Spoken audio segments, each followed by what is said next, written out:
A large group of Venezuelan migrants, all of them indigenous people, came to the city to meet with President Irfaan Ali, but failed. They ended up on the streets of Georgetown. The meeting with President Ali never materialized.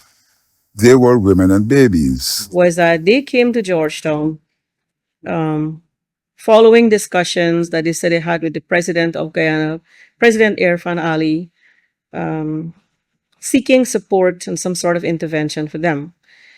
So they said they pooled their finances, whatever they had together, and left Perica since about 5 and were in Georgetown. They said that they spoke with someone from the Ministry of Armed Affairs. That was Laura George. She said that the migrants were Warraus who spoke no English. Because of their Venezuelan connection, they spoke Spanish.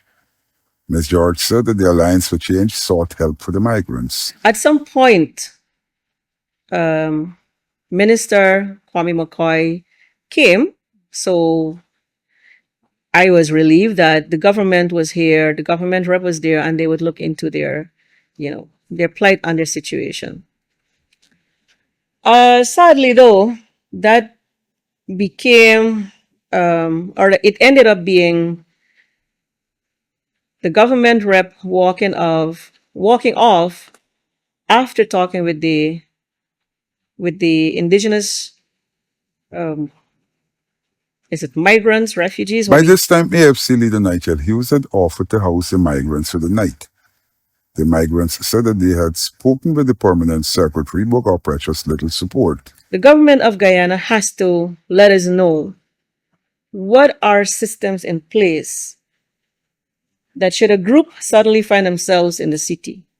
These are women, children, babies, who find themselves in any situation in the city or in a town or indigenous villages.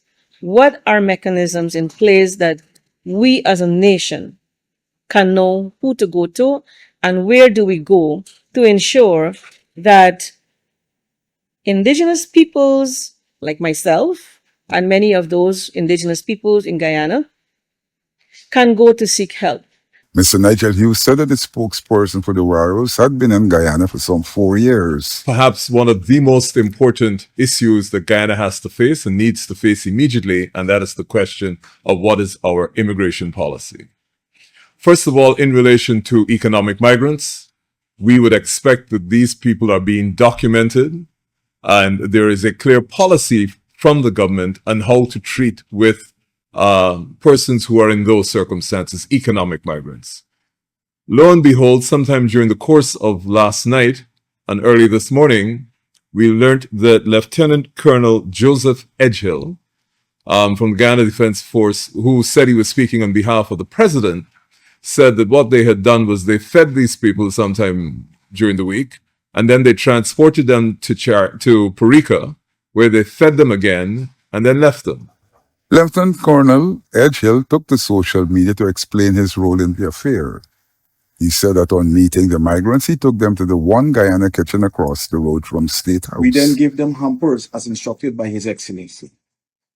I then made contact with the Guyana Defense Force and got a bus to assist in transporting them to Perica. Whilst at Perica, they were given dinner, they were housed for the night, and they were given breakfast the next morning. There are other financial assistance that they received, as well as transportation on the boat to Edgehill. It is appalling to now hear and see that the same set of individuals are in town making outlandish claims. He feels that the government is being targeted without cause. There was no word on how these people, some 40 of them, were transported.